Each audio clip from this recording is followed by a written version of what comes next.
Imagine waking up knowing that who you are fundamentally is a crime. Imagine walking down the street, always wondering if today will be your last day, that you'll be killed in the streets for simply living your life. These are constant thoughts weighing on the minds of LGBTQ Americans, and our government, the very institution meant to protect us, has failed to take action. Not only has it failed to take action, it's perpetuated years of built-up hate into bills, laws, and media that foster an environment in the United States where it's okay for an individual to have this hate in their heart. But hate isn't just an idea or an action, or a thought, it's an action. Hate shows itself through violence and the stigmatization of the LGBTQ community, a community that isn't just ignored by government, rather consistently attacked and dehumanized, only furthering the growth of hate within our country. So while we manage to think that hate and hate crimes are generations past, that we are better now, that we are above that, we're not. As determined by FBI statistics, hate crimes have actually reached an all-time high in the past decade, and it's sad that a lot of these crimes are motivated by a person's sexual orientation or gender identity. People in these communities are 9 times more likely to be victims of violent hate compared to their non-LGBTQ counterparts. 9 times.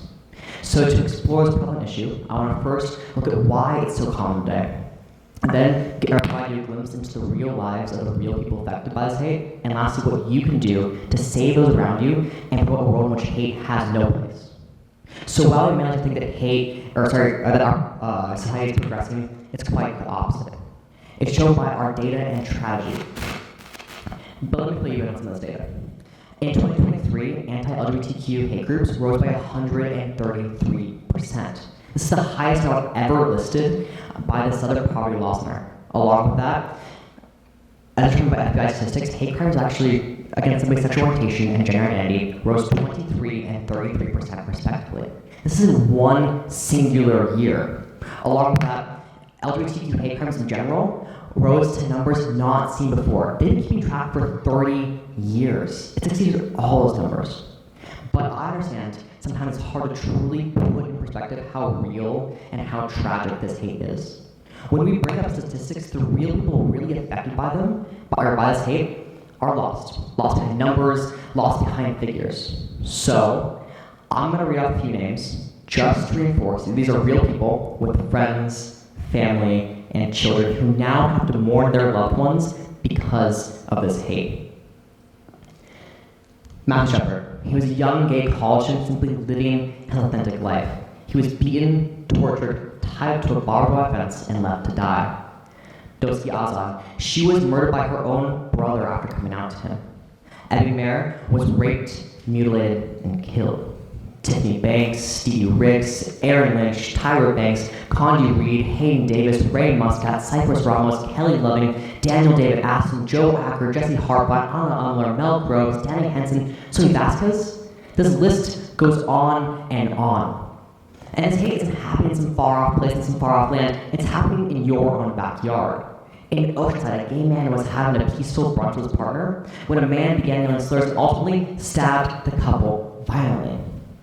So imagine, when the government, the body you think is there to protect you against all of this hate, this violence, this death, actually turns against you. This is the sad reality many LGBTQ citizens are facing today. Our politicians, the people meant to represent the people and protect the people, have actually proposed over 600 new anti-trans laws in the past year alone. So let's take a look at a few of them. So Bill HB 3817. This one makes being trans quite literally a crime. But not just a crime with felony jail time. It is becoming a crime to be trans in our modern day America.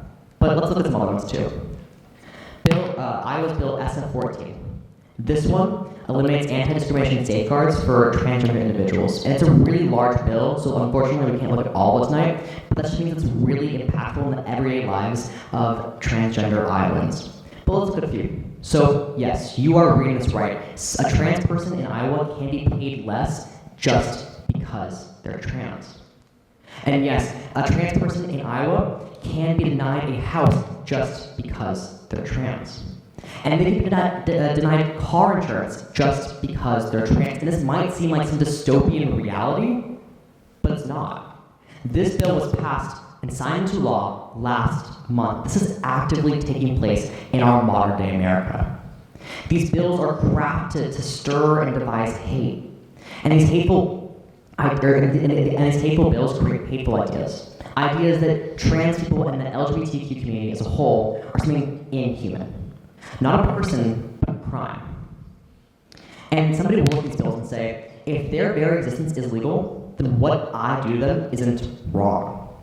And it will only prove to further reinforce the idea that they can go out and commit these acts of violence, commit these acts of hate, because LGBTQ people aren't seen as people in the eyes of the government. They give permission to harass, to threaten, to kill.